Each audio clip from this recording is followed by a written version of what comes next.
तो भैया बहनों, हम लोग पिछले वीडियो सेशन में वर्ण विचार के अंतर्गत माहेश्वर सूत्र पढ़े थे और माहेश्वर सूत्र के बाद हम लोग स्वर पढ़े थे और मैंने कहा था अगले वीडियो में व्यंजन पढ़ाऊंगा। तो आज हम लोग व्यंजन पढ़ेंगे। आइए अल्फाबेट के संस्कृत अल्फाबेट के अंतर्गत व्यंजन के बारे में जानते हैं। तो सबसे पहले हम लोग व्यंजन में देखते हैं, हमने कहा था अच कहते हैं स्वर को। तो अच के बारे में उस दिन मैंने बताया था कि सूत्र 1 से लेकर 4 तक ये सभी अच है। अच माने स्वर है। तो इसमें एक चीज थोड़ा सा और मुझे कहना है कि जो मैंने ए ओ ऐ औ कहा था, उस ए ओ ऐ औ को हमने मिश्र स्वर बताया था। तो मिश्र स्वर के साथ साथ इसको दीर्घ स्वर भी कहा जा सकता है। मतलब ये अक्षर ह्रस्व नहीं है, ना ए ह्रस्व है, ना ऐ और ना ओ और ना औ, ये सब दीर्घ वर्ण है। तो इनको दीर्घ के अंतर्गत भी हम रख सकते हैं, लेकिन ये दो वर्णों से मिलकर बने होते हैं, इसलिए इनको हम मिश्र स्वर भी कहते हैं। तो एक कंफ्यूजन ये था। और दूसरा, इसमें हमने बताया था कि कुछ अनभ्यास से विषम शास्त्र में एक शब्द हमने लिया था। तो उसके अंतर्गत देखिए ये चीजें हैं। सा के बाद ये है, सा के बाद माहेश्वर सूत्र में बड़ा सा है। सा के बाद माहेश्वर सूत्र में बड़ा सा है और फिर छोटा सा है। इसमें ये ऐसे रहेगा और बाकी ठीक था जो भी पढ़ाया गया था। तो आज हम लोग व्यंजन पढ़ते हैं। तो आइए अब हम हा से लेकर के, मतलब 5वें सूत्र से लेकर के और 14वें सूत्र तक जितने भी वर्ण हैं हल को छोड़कर। हल क्या होता है? हल मैंने बताया था कि हर सूत्र का अंतिम वर्ण क्या है? हल। वर्ण कहते हैं संस्कृत में अक्षर को। तो ये सब हल वर्ण हैं, इसीलिए इनके अंदर हलंत लगाया गया है इनके नीचे। तो आज हम व्यंजन के अंतर्गत पढ़ने चल रहे हैं। तो ये लीजिए, वीडियो चूंकि शुरू हुआ है, तो अब हम लोग पढ़ेंगे हल वर्ण। हल में देखिए हम लोग पढ़ते हैं का, खा, गा, घा, अंगा, ये पढ़ते हैं। फिर पढ़ते हैं चा, छा, जा, झा, या। फिर है ता,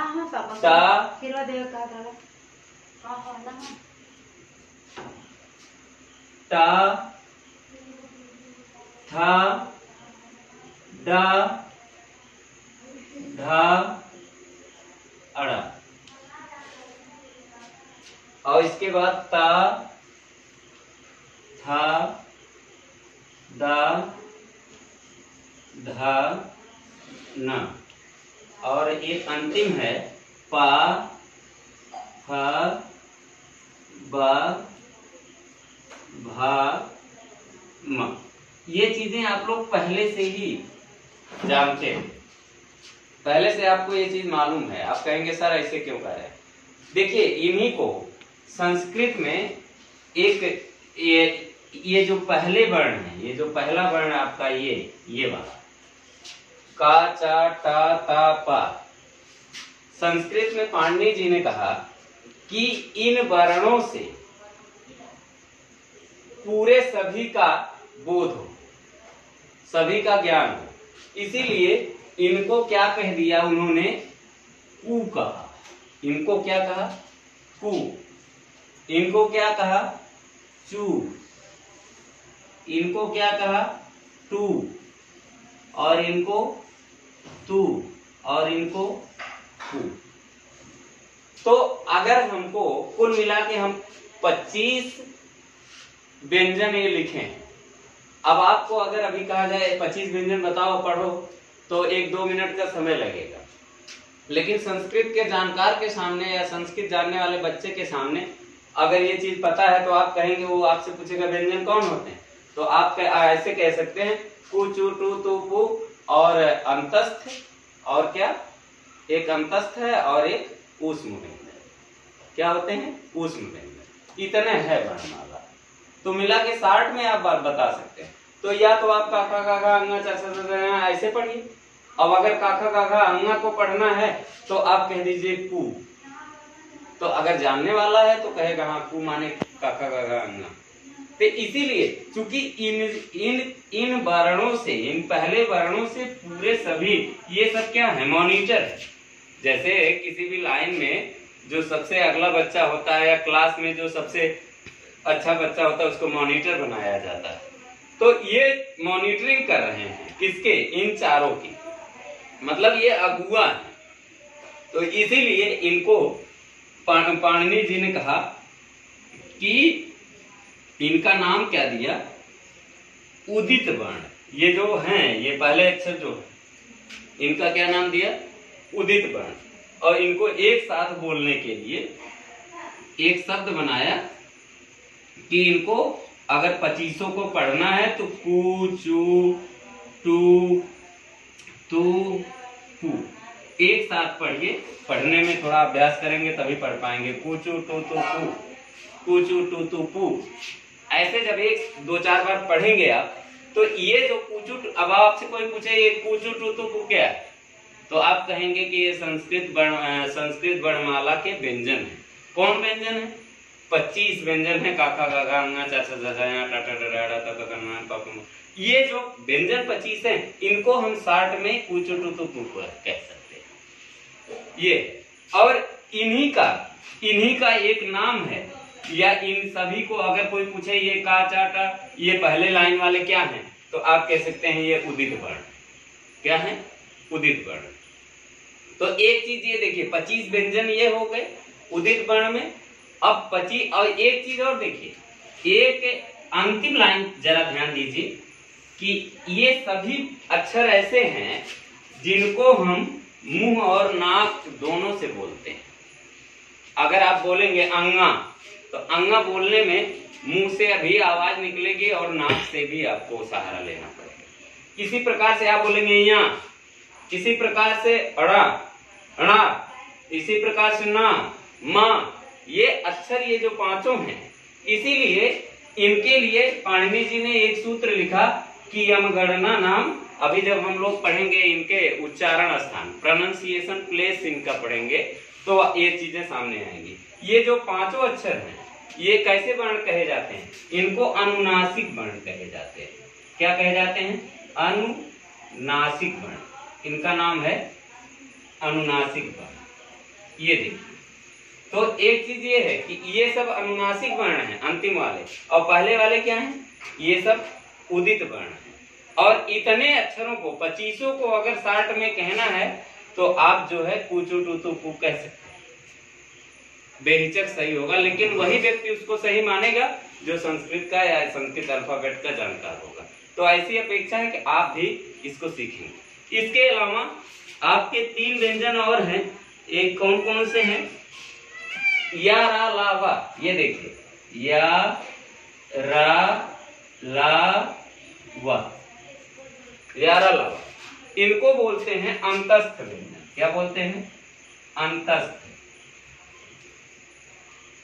इनको अंतस्थ व्यंजन बोलते हैं। ये है अंतस्थ व्यंजन। बहुत ही आप लोग सीरियसली इसको पढ़िएगा, क्योंकि आज आप 6, 7, 8 में पढ़ रहे थे और फिर एक बार मैं आपको बता रहा हूँ 9, 10 में पता नहीं संस्कृत पढ़ेंगे, 11, 12 में आपको हो सकता है वैज्ञानिक वर्ग से हो, तो भविष्य में जब भी आप कोई कंपटीशन का एग्जाम देने जाएंगे जिसमें संस्कृत होगी, तो ये हमारी बातें आपके लिए वरदान सिद्ध होंगी। 1-2 प्रश्न तो अनिवार्य रूप से आपको मिलना ही मिलना है इससे। तो और मैं उसी परिप्रेक्ष्य से पढ़ा रहा हूँ कि जब वीडियो बना रहा हूँ आप लोग इसको 3 बार 4 बार 5 बार मन लगा के पढ़िएगा, आपको अच्छा लगेगा। तो ये यारा लावा को अंतस्थ व्यंजन कहते हैं। तो और एक जो सा सा सा हा है, सा सा सा हा, ये हाँ सा सा सा हा, ये देखिए एक व्यंजन और है सा सा सा और हा। ये जो व्यंजन है इनको बोलते हैं ऊष्म व्यंजन। क्या है? ऊष्म व्यंजन। तो अब आइए थोड़ा सा एक सेकंड, इनको अंतस्थ इसलिए बोलते हैं कि जब इन वर्णों को हम बोलते हैं तो हमें अंदर से आवाज, गले के अंदर से आवाज निकालते हैं, तब ये अक्षर सही निकलते हैं।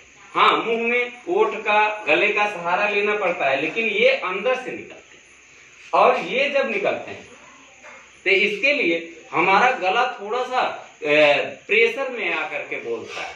मतलब अगर सा बोलना है या सा बोलना है, सा बोलना है, हा बोलना है, तो अगर ये जो चीजें हैं हमारे गले पर खिंचाव थोड़ा पैदा करती हैं, गर्माहट लाती हैं, इसलिए इसको हमें क्या कहते हैं? ऊष्म व्यंजन कहते हैं। तो आज के वीडियो में बस इतना ही। अगले वीडियो में हम पढ़ेंगे प्रोनंसिएशन प्लेस। क्या पढ़ेंगे?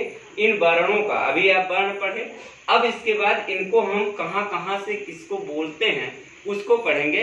इसमें 2 वर्ण और मिलेंगे आपको, अनुस्वार, अनुनासिक और विसर्ग। इसके बारे में ये देख लीजिए। ये 2 बूंदी जो है ये विसर्ग है, और ये देखिए अनुस्वार है। अनुस्वार माने जो आप ये लगाते हैं, अनुस्वार है। ये वर्ण भी इसके अंदर गिने जाते हैं, लेकिन वैसे आप देखेंगे तो 25 और 4 29, 4 33 व्यंजन। और ये पिछले वीडियो में मैंने आपको बताया था कि स्वर के बारे में 9 भी मूल स्वर 9 होते हैं, वैसे 13 होते हैं। तो आज के वीडियो में बस इतना ही, और शेष अगले वीडियो में आप पढ़ेंगे प्रोनंसिएशन प्लेस, इन वर्णों का उच्चारण स्थान। धन्यवाद।